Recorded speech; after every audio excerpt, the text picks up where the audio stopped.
I'm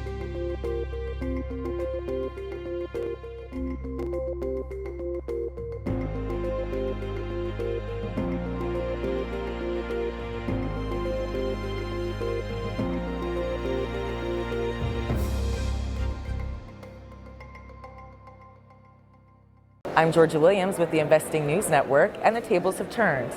I'm interviewing my editorial director, Charlotte McLeod. It's good to see you. Nice to see you as well. Here on the second day of PDAC. Right, and so there's been a lot of interviewing going on, and a lot of different themes have emerged. Gold always tends to be a really popular topic. What are some of the things you're hearing about gold today? Oh my goodness, I feel like that's almost all that we've been talking about here for the last 2 days on our stage. And really right now, I know that one of the questions that our audience has much of the time is, why is the gold price not higher given all the factors that would seem to be positive for it? So that's a question that I was asking to a lot of people. And what I found is that people were reminding me that historically the gold price is high. That's easy to see. And aside from that, it's holding up well in the face of all the turmoil that we're seeing in the general stock market. So definitely we've been facing that over the last couple of days as well. Right. So from the experts that we've been hearing from, they're not too concerned with the level of gold's price at the moment. And you had mentioned that the markets have been in turmoil over the last couple of days. Yesterday we saw, the U.S. stock market move into bear territory. So inflation continues to be a concern. Are you hearing anything about that? Yes, that's been another very key topic at PDAC. And in fact, we went down on the floor to ask the junior mining companies there, how is inflation affecting them as a business? And we got really quite a variety of answers. And we're going to flip right now to the floor and show you some of the responses that we got.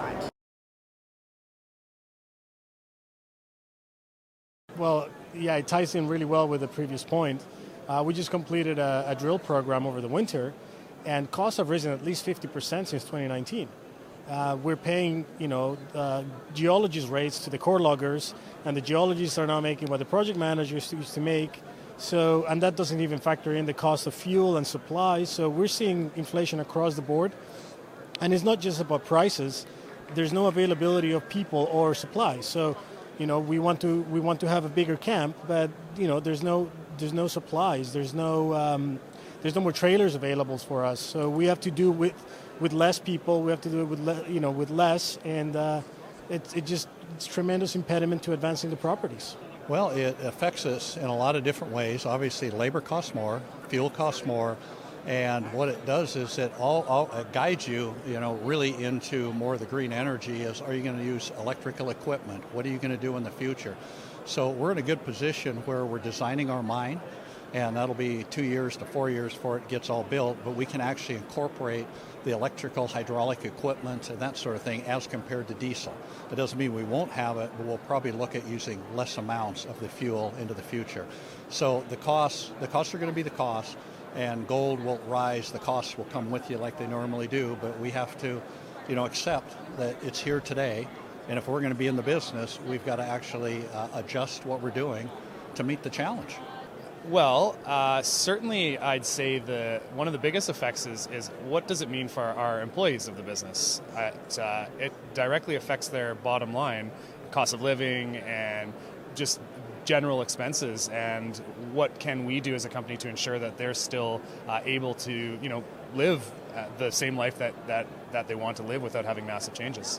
So that's some of the thoughts from junior mining companies on the floor about inflation. Definitely eye-opening to hear from them. Right, and it wouldn't be PDAC if we weren't talking about energy in some form. Is it oil and gas this year, or perhaps uranium? Right, so we have heard a little bit about oil and gas in our conversation, but uranium is definitely the star. Right. I think that when we came back from the REC, maybe our viewers were a little bit disappointed that we didn't talk as much about uranium, so we did try to up that content this time.